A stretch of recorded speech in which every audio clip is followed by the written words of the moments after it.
How is it that on 4 separate occasions on one day that $1 trillion military and intelligence infrastructure could fail?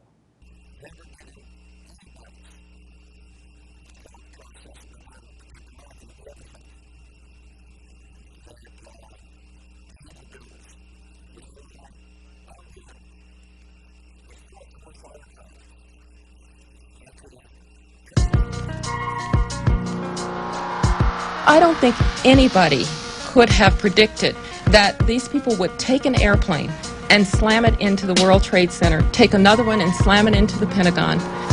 Nobody in our government, at least, and I don't think the prior government that could envision flying airplanes into buildings on such a massive scale. But that turns out not to be true. U.S. military planners did envision and practice those very scenarios. As reported by USA Today, the North American Aerospace Defense Command, NORAD, conducted exercises with fighter jets, simulating hijacked planes flown into the World Trade Center in the 2 years before the attacks. Pentagon planners also envisioned the attack on the Pentagon 5 months before it happened. According to this April 2001 Pentagon email, Air Force officials wanted a war game, having a terrorist group hijack a commercial airline and fly it into the Pentagon.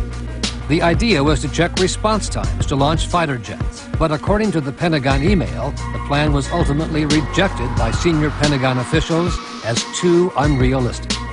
Still to come are big questions about NORAD's response on the day of the attack. Why, despite all the exercises and the planning, Peter, jet fighters were not in place anywhere near New York or Washington. Quite an amazing story. Many thanks, Brian. Brian Ross.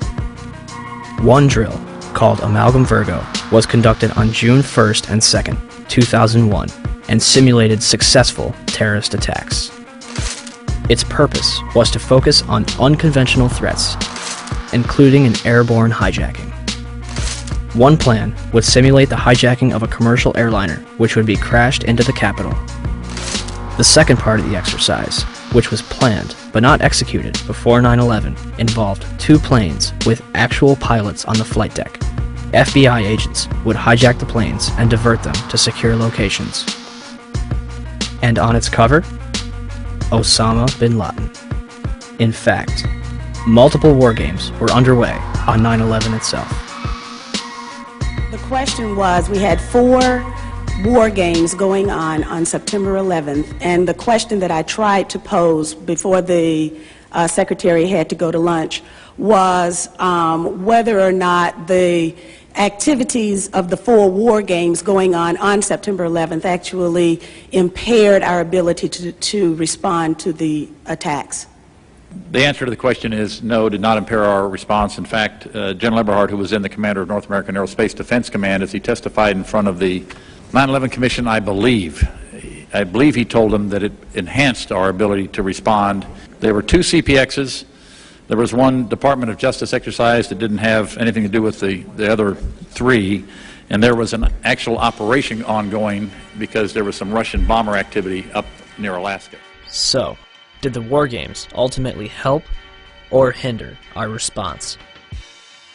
September 11th was day 2 of Vigilant Guardian, an exercise staged by the Joint Chiefs and NORAD, which simulated hijacked planes in the northeastern United States. Vigilant Guardian is a branch of Global Guardian, a mass Armageddon exercise being conducted at Offutt Air Force Base in cooperation with NORAD. Originally scheduled to take place in late October, Global Guardian was moved to September. The exercise is reportedly canceled after the second Twin Tower is hit. 3 E-4B Doomsday planes remain airborne. 2 government sources familiar with the incident tell CNN it was a military aircraft, but say the details are classified.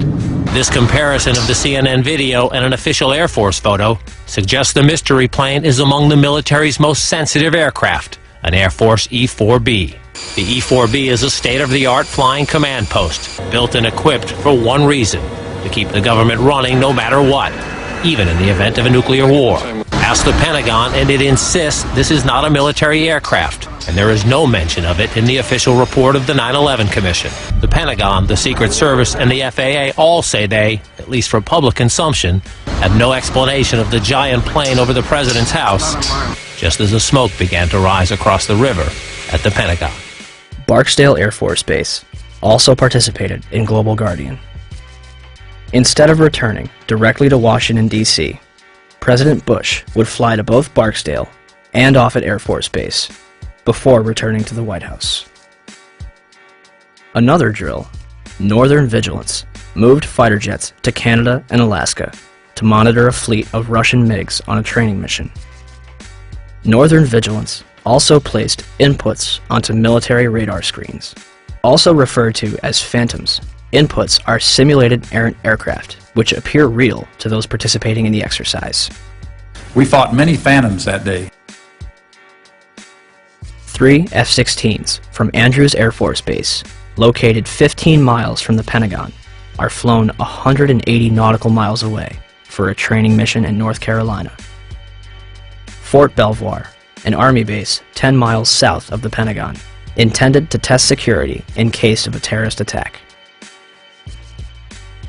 Employees in the Office of Emergency Management on the 23rd floor of World Trade Center Building 7 continue preparations for Tripod, a biological attack drill scheduled for September 12th.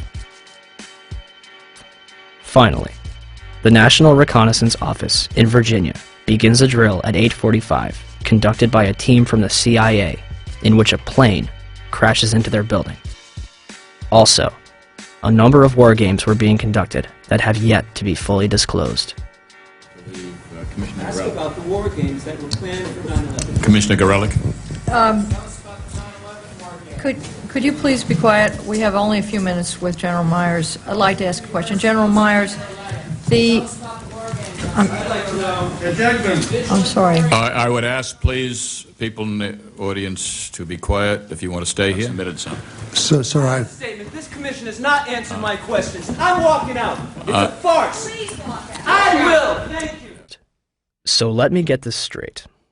On the morning of 9/11, the United States is running drills in which hijacked aircraft go in and out of radar.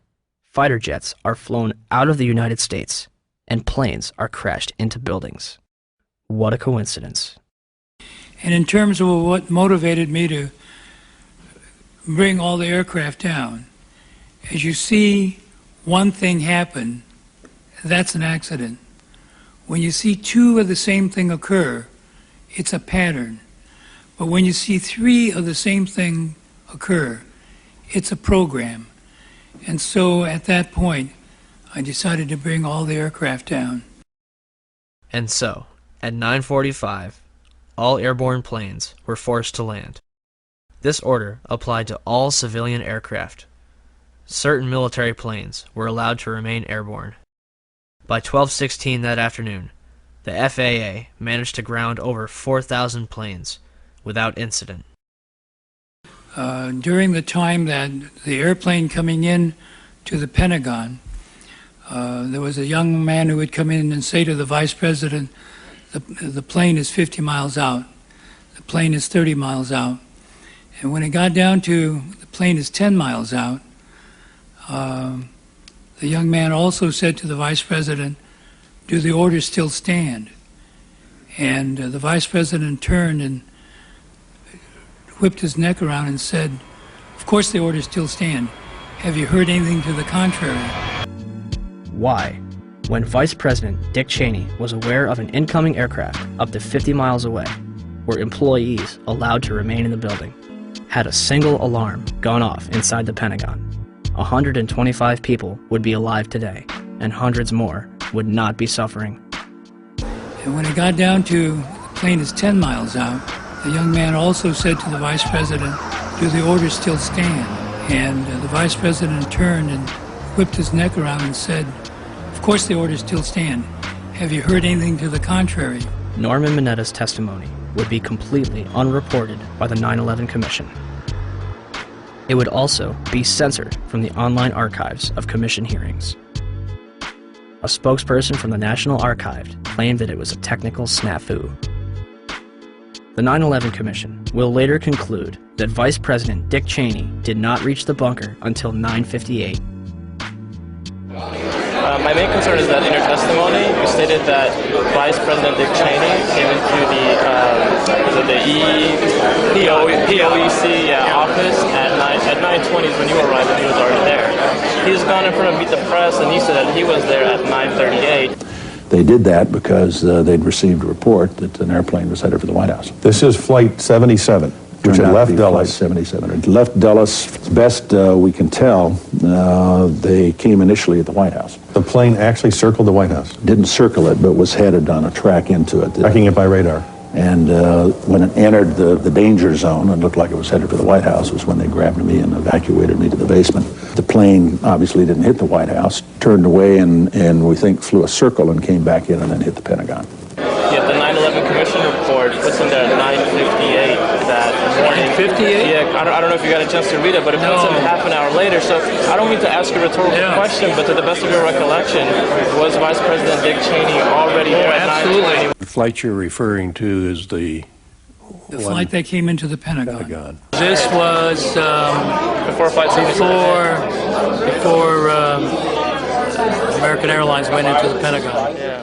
Norm Mineta was in the bunker with Cheney, and so the fact that wasn't in the 9/11 Commission report was rather odd, don't you think?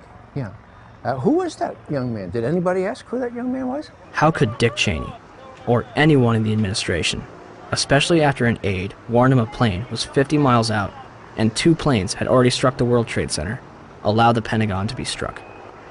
You know, am I prepared to believe that Dick Cheney would be capable of knowing about this kind of attack on the Pentagon, for example, and allowing it to happen? Well, from what I know about Dick Cheney, yeah.